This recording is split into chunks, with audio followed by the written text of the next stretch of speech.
नमस्ते। आज बात करते हैं गुरु पर्व की, जिसे प्रकाश का त्योहार भी कहा जाता है। तो चलिए समझते हैं इस खूबसूरत त्योहार की पूरी कहानी।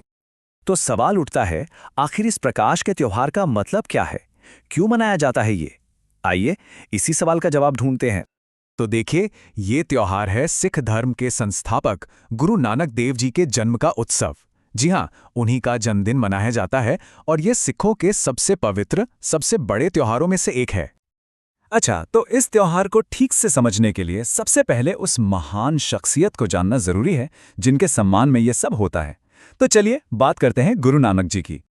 देखिए, गुरु नानक देव जी वो सिर्फ पहले सिख गुरु ही नहीं थे, बल्कि उन्होंने एक पूरी की पूरी सोच, एक पूरी फिलॉसफी की नींव रखी।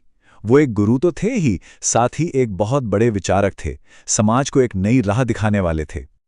अब उनके जीवन में कुछ लोग बहुत ही खास थे, जैसे उनके पिता मेहता कालू जी, उनकी माँ माता तृप्ता जी और उनके सबसे करीबी साथी और शिष्य भाई मर्दाना। तो चलिए अब थोड़ा और गहराई में उतरते हैं, उनके जीवन की कहानी और उनकी यात्राओं के बारे में जानते हैं। उनकी जिंदगी का सफर शुरू होता है 1469 में तलवंडी से, जिसे आज हम सब ननकाना साहिब के नाम से जानते हैं। इसके बाद उन्होंने लगभग 24 साल, सोचिए 24 साल तक दूर दूर तक यात्राएं की, अपना संदेश फैलाया और फिर 1539 में वो करतारपुर में ज्योति ज्योत समा गए। उनकी ये जो लंबी लंबी यात्राएं थी ना, उन्हें उदासियां कहा जाता है। और ये कोई आम सफर नहीं था।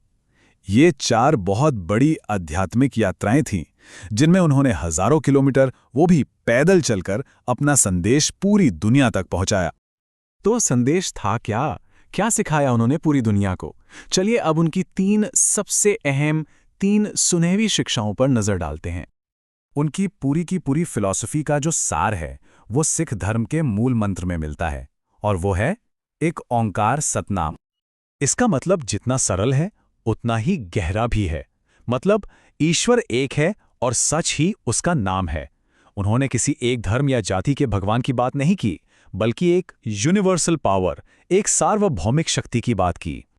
और इसी एक बड़ी सोच को उन्होंने जिंदगी में उतारने के लिए 3 बहुत ही सीधे सरल सिद्धांत दिए। पहला, नाम जपो, मतलब उस एक ईश्वर को हमेशा याद रखो।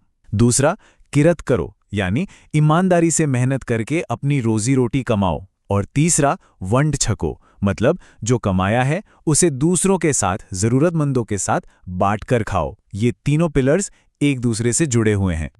उनकी ये सारी शिक्षाएं, उनके सारे उपदेश एक पवित्र ग्रंथ में संजोए गए हैं। और हाँ, सिख धर्म में इसे सिर्फ एक किताब नहीं, बल्कि अपना जीवित गुरु माना जाता है। इस ग्रंथ का नाम है श्री गुरु ग्रंथ साहिब। तो अब जब हम उनकी शिक्षाओं को समझ गए हैं, तो चलिए वापस त्योहार पर आते हैं। देखते हैं कि गुरु पर्व की परंपराएं क्या-क्या हैं और वो गुरु नानक जी की इन्हीं शिक्षाओं से कैसे जुड़ी हुई हैं। त्योहार की शुरुआत तो दरअसल कुछ दिन पहले ही हो जाती है, प्रभात फेरी के साथ। जरा कल्पना कीजिए, सुबह सुबह की ठंडी हवा और भक्तजन गलियों से गुजरते हुए मीठे मीठे भजन गा रहे हैं। पूरा का पूरा माहौल भक्ति में डूब जाता है। अच्छा, इन जुलूसों में सबसे आगे निशान साहिब लहराता है, जो सिखों का पवित्र झंडा है। इसे 5 लोग लेके चलते हैं और ये उन पहले 5 सिखों यानी पंज प्यारे का प्रतीक हैं, जिन्होंने गुरु के लिए अपना सब कुछ कुर्बान करने की पेशकश की थी। और फिर आती है गुरु पर्व की शायद सबसे खूबसूरत परंपरा, लंगर। ये एक ऐसी कम्युनिटी किचन है, एक ऐसी रसोई है जहां कोई भी आ सकता है। धर्म, जाति, अमीर, गरीब, कोई भेदभाव नहीं। सब एक साथ बैठकर मुफ्त में भोजन करते हैं। ये वंड छको यानी बांटकर खाने की शिक्षा का जीता जागता उदाहरण है। और बस यहीं पर एक सवाल सोचने के लिए छोड़ जाते हैं। गुरु नानक जी की ये सीख तो सदियों पुरानी है, पर आज की इस भागदौड़ वाली दुनिया में साझा करने और खाने का असली मतलब क्या है? ये एक ऐसा सवाल है जिस पर हम सबको जरूर सोचना चाहिए।